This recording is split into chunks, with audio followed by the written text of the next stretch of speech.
এখন ভোটৰ গাঁও ভাৰত চৰকাৰে ৰাতি যোৱা ইয়ালৈ বন্ধ কৰি থৈছে। চন 2013 ৰাতি 2টা বাজিছিল।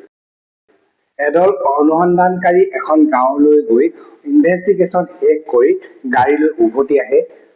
তেতিয়া গাড়ী গ্লাছত সৰু ল'ৰা-ছোৱালীৰ হাতৰ ছাপ দেখে। কিন্তু অলপ দেৰি আগলৈকে ইয়াত কোনো ধৰণৰ হাতৰ ছাপ নাছিল। তাতোতকৈ আচৰিত কথাটো হ'ল এইখন গাঁৱত কোনো সৰু ল'ৰা-ছোৱালী নাছিল। তাতোতকৈ আচৰিত কথা কি 200 বছৰ ধৰি তাত কোনো লোকেই নাছিল। অনুসন্ধানকাৰী দলৰ সন্মুখতে গ্লাছত এখনৰ পিছত এখন হাতৰ ছাপ বেছি হ'বলৈ ধৰিলে। অনুসন্ধানকাৰী দলে উপায়বিহীন হৈ সাংবাদিকক মাতিলে। সাংবাদিকসকলৰ গাড়ীটো সিখনৰ পিছত সিখন হাতৰ ছাপ বাঢ়িবলৈ ধৰিলে। এয়া মই কোনো ভূতৰ কাল্পনিক কাহিনী কৈ থকা নাই। এয়া ভাৰতবৰ্ষতে ঘটা এখন গাঁৱৰ সঁচা কাহিনী হয়। ৰাজস্থানৰ থৰ মৰুভূমিৰ জাচলমেৰৰ পৰা 17 কিলোমিটাৰ দূৰত অৱস্থিত কুলধাৰা গাঁও। এই গাঁওখনক ভাৰতবৰ্ষৰ ভিতৰত আটাইতকৈ ভয়ানক গাঁও বুলি কোৱা হয়। গাঁৱত ৰাতি হলে মহিলাৰ হাঁহিৰ শব্দ শুনা যায়, মূৰ কটা মানুহ দেখা পোৱা যায় আৰু খাদ্য বনোৱাৰ গোন্ধ পোৱা যায়। এই ভয়ানক গাঁওখন চাবলৈ বহু দূৰ দূৰৰ পৰা পৰ্যটক আহে, কিন্তু দিনত ৰাতি হোৱাৰ আগতে তেওঁলোক আকৌ ঘূৰি যায়। কাৰণ ৰাতি থকাটো তাত চৰকাৰে বন্ধ কৰি থৈছে। কোৱা হয় 200 বছৰ আগতে কুলধৰা গাঁওখন এখন হাঁহি ধেমালি ভৰপূৰ গাঁও আছিল। হঠাৎ এদিন ৰাতি এই গাঁৱৰ পৰা নিঃশব্দে কাকো একো নোকোৱাকৈ মানুহবোৰ কলৈ গ'ল, কিয় গ'ল সেয়া আজিও ৰহস্য হৈ আছে। এই গাঁৱত 400তকৈও অধিক ঘৰ আছে আৰু লগতে মন্দিৰ আছে, কুঁৱা আছে, সকলো আছে, কিন্তু ইয়াত মানুহ নাই। কুলধৰা গাঁৱৰ কাহিনী জনাৰ আগতে এজন ব্যক্তিৰ কথা জানি ল'ব লাগিব। 1800 চনত জাচিলমিৰা এখন ৰাজ্য আছিল। ৰাজ্যখনৰ ৰজা নামতহে আছিল। প্ৰকৃত শাসন কৰিছিলে মন্ত্ৰীয়ে।